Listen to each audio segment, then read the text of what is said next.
भागवत में 9 भक्ति और रामचरितमानस में भी 9 भक्ति। देखो, व्यक्ति के जीवन में भक्ति तत्व का होना जरूरी है।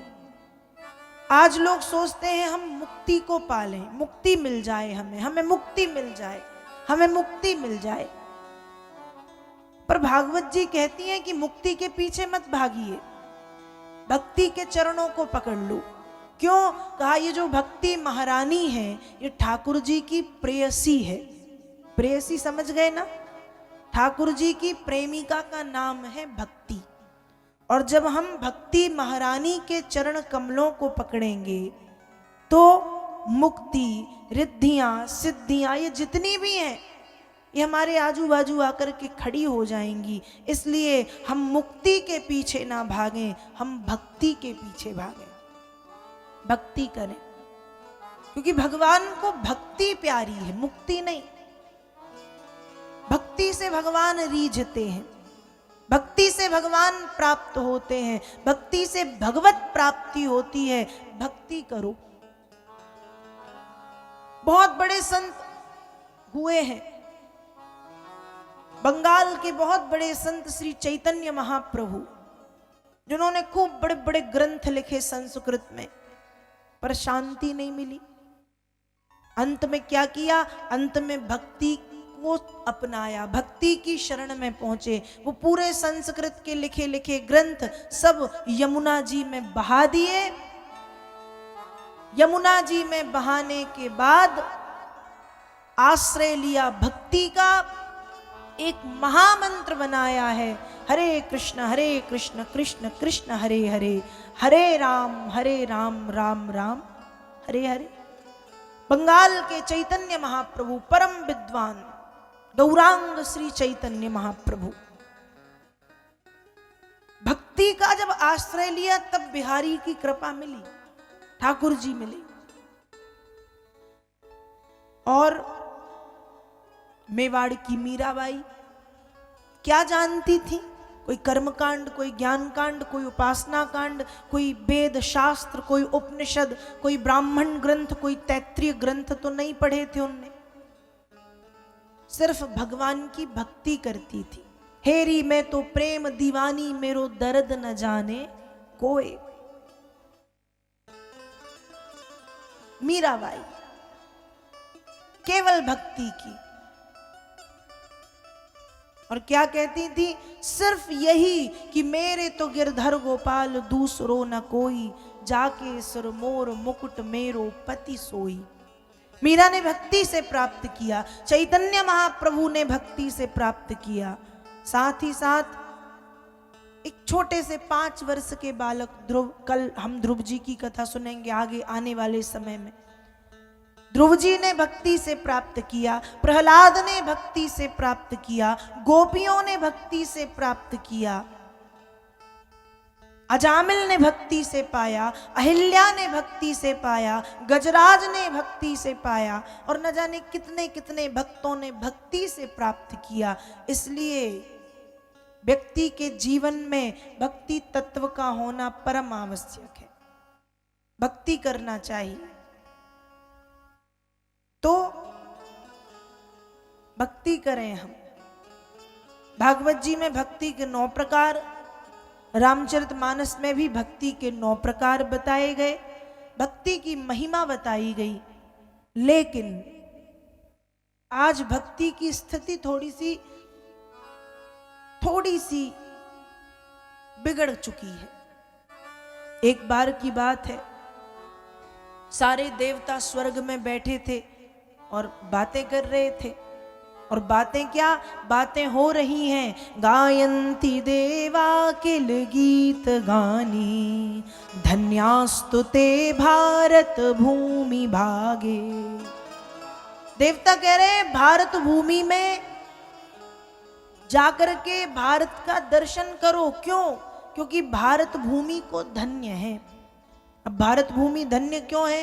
कहा भारत की पवित्र भूमि में नारद जी जैसे संत, कर्ण जैसे दानी, हरिश्चंद्र जैसे सत्यवादी, अर्जुन जैसे धनुर्धर, अम्बरीश जैसे भक्त, सती, सीता, सावित्री, अनुसूया जैसी पातिव्रत धर्म की प्रतिमूर्ति देवियां और गौतम, जावाली, व्यास, वामदेव, वाल्मीकि, कपिल, कणाद जैसे ऋषि मुनियों ने भारत में जन्म लिया। नारद जी ने सुना। अब जैसे ही नारद जी ने सुना, आपके सामने कोई तारीफ करे कि भैया उस मंदिर में जरूर जाना, बहुत सुंदर है वो मंदिर, आप जाओ या ना जाओ, एक बार मन में इच्छा तो होगी ना कि जाना चाहिए, होगी या नहीं होगी? एक बार तो मन में लगेगा कि नहीं नहीं जाना चाहिए, देखें तो क्या है उस मंदिर में ऐसा। तो वैसे ही जब नारद जी ने सुना देवताओं के मुख से कि भारत भूमि ऐसी है, भारत भूमि में इतने अच्छे अच्छे ऋषि मुनि हैं, इतनी बड़ी बड़ी पतिव्रता देवियां हुई हैं, अनुसुईया जैसी, सती जैसी, सीता जैसी, सावित्री जैसी, ध्रुव, प्रहलाद, अम्बरीश जैसे भक्त हुए हैं, तो नारद जी का मन भी हुआ कि मुझे भी भारत दर्शन और भ्रमण करना चाहिए।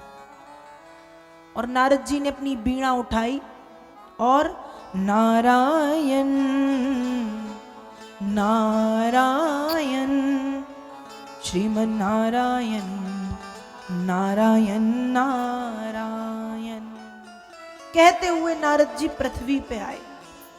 अब जब नारद जी पृथ्वी पे आए तो नारद जी ने भारत का दर्शन करना प्रारंभ किया। सबसे पहले बद्रीनाथ पहुंचे, फिर बद्रीनाथ से केदारनाथ, फिर ऋषिकेश, हरिद्वार, यमुनोत्री, गंगोत्री, वाराणसी, श्रीधाम, वृंदावन, मथुरा, प्रयागराज, पुष्कर, रामेश्वरम, जगन्नाथपुरी, द्वारिकाधीश इत्यादि समस्त तीर्थ क्षेत्रों का नारद जी ने भ्रमण कर लिया। नारद जी को शांति नहीं मिली।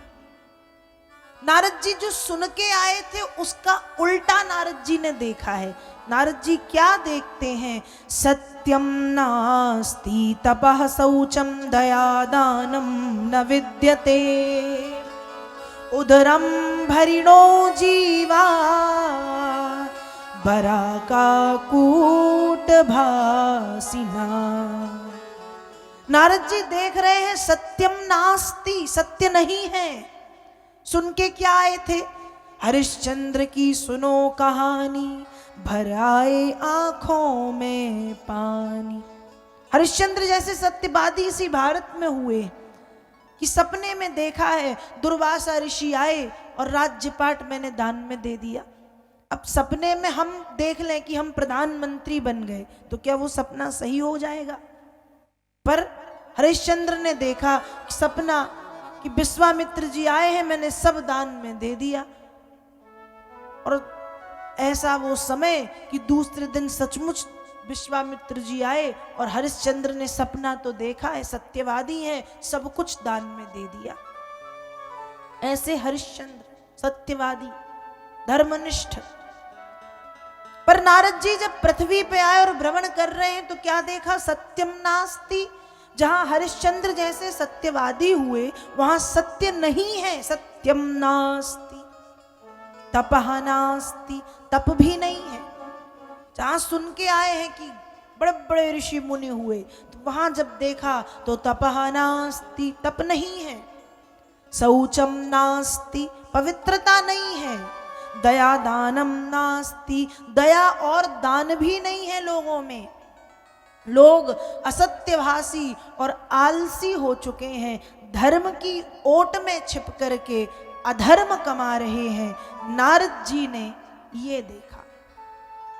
अब जब नारद जी ने ये देखा तो सोच रहे हो सकता है ये क्षेत्र बुरा हो, आगे बढ़े। अब नारद जी आगे बढ़े। आगे बढ़े तो उससे बड़े बड़े पाप देखे।